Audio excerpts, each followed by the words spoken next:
So mobile has always been on the VivaKi agenda for a very long time. Actually in the UK we released AOD Mobile in August 2012 and when we released it we obviously did the due diligence on the market to understand what the capabilities are, what the targeting capabilities are, and we found very quickly that it was actually quite limited at that time.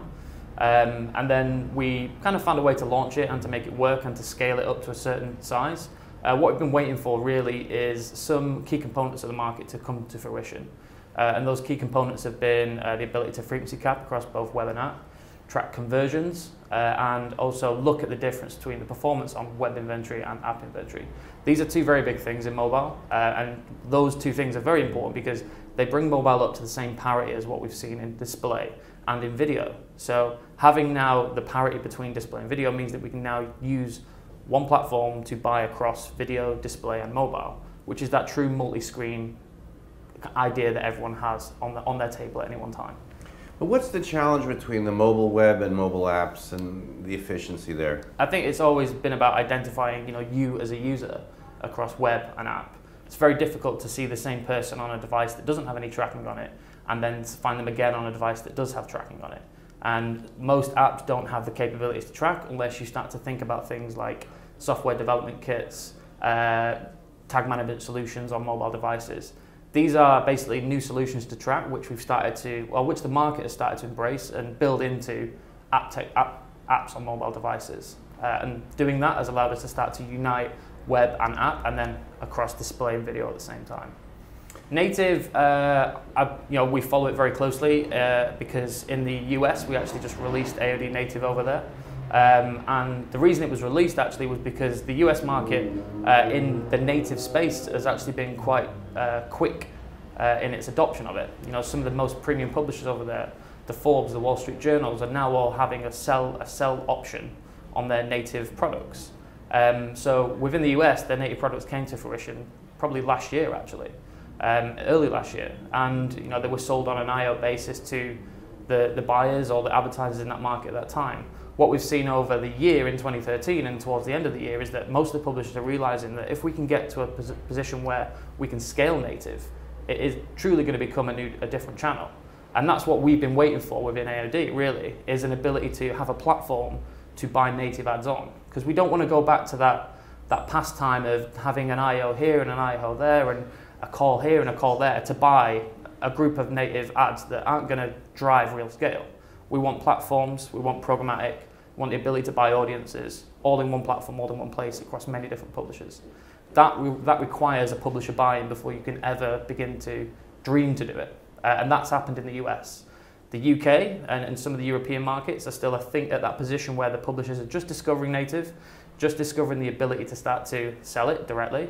But hopefully we'll come to the assumption or the option at some point to plug this into a platform, the same way we buy display and video now, and start to trade it programmatically.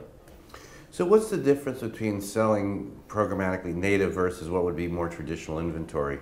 I think I would view it as siloed selling. Like when a user, or when, say, Forbes, for example, or Wall Street Journal would say that sell their AOD native or their native ad to an advertiser, they're selling just that native ad just to that advertiser. All the benefits of native ad, maybe it's in the content, maybe the editorial is given approval on the types of content that could be in there, and it looks very, very much part of the page, but it's only part of the page on that website. Only one website. And the idea is to get that ad or that format, that native execution on not just this website, but this website and this website and this website and this website. Then you're really driving scale and audience. Like this needs to be done multiple times. So if we want to do that, that would require all the same numbers of conversations and telephone calls that we used to have again and again and again and again. So in a way, I think native has made us, or forced the market a little bit to take 2 steps back.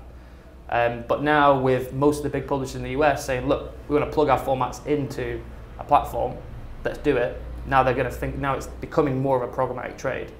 I think if we just start with just the notion of premium video, we, within AOD, and if I take my AOD hat off and just think about the market as a whole, the amount of traded programmatic video now that's defined as premium has increased dramatically. Within AOD here in the UK, as an example, we do a lot of what we term premium video. Like, we don't do any direct response in video, it's all brand.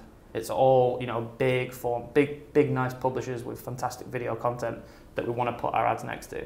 That took a long time to get up to speed. The publishers had to understand what we're trying to do. You know, there was a time when we started with maybe 5 or 6 publishers, and we're now up towards 25 plus, and they're the biggest and most premium in this market.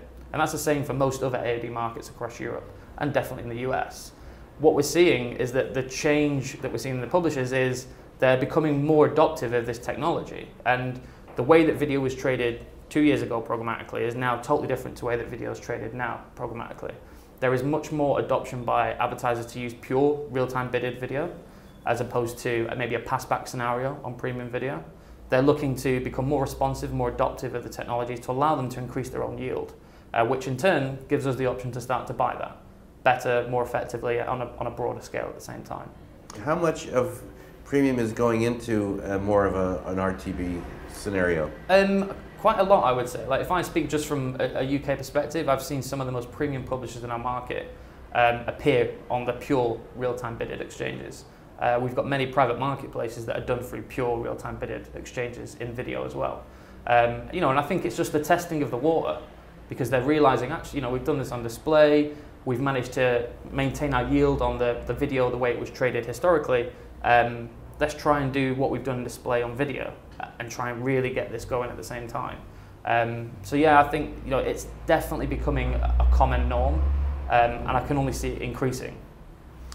And finally, there's a lot going on here in the UK and in Europe with OTT and satellite delivered, where, you know, really there's some what we would call addressable, and that has a big opportunity for planning, delivering TV advertising in what we would call linear television. Where does that stand in terms of the programmatic delivery of advertising into what let's call the big screen or television, yeah. You know, in the UK and on the continent? I think in the UK, it's probably still a little bit way off. You know, most of the feedback that we get from most of the big broadcasters is obviously they don't need it right now, and that will always be the same, I suspect. But equally, some of the other things that we need to think about are just infrastructure. You know, these companies are technology companies at the end of the day, and they've been technology companies for a very long time. Who's to say that technology hasn't advanced as much as the rest of the market, or who's to say it's more advanced than the market? Those are still unknowns in this space. But you know, there is willingness from those guys, from the big broadcasters, to test. You know, we're having constant conversations with them to try and find a way, not just to buy the linear TV, but like we're still having conversations to talk about just the premium online video, which is on like catch-up or on-demand solutions. Linear TV for me is like, you know, it's the holy grail of execution. If we can get to a point where we can dynamically insert ads into linear TV, fantastic. I think that is going to take a little bit longer in terms of fruition, and also it's going to require a lot of buy-in from not just the people that own that inventory, but from the buy side as well. Like, there needs to be if in a way some sort of a coalition or a unification of the buy side from groups to ask to start to trade this programmatically. Like, we want to do this. Like, we found great results in what we've done programmatically. We want to bring that now towards the TV space. But that's going to take time, and you know, I think the sentiment is there from everyone, and the aspiration is there from everyone. Getting there is the hurdles and the barriers that we have to cross.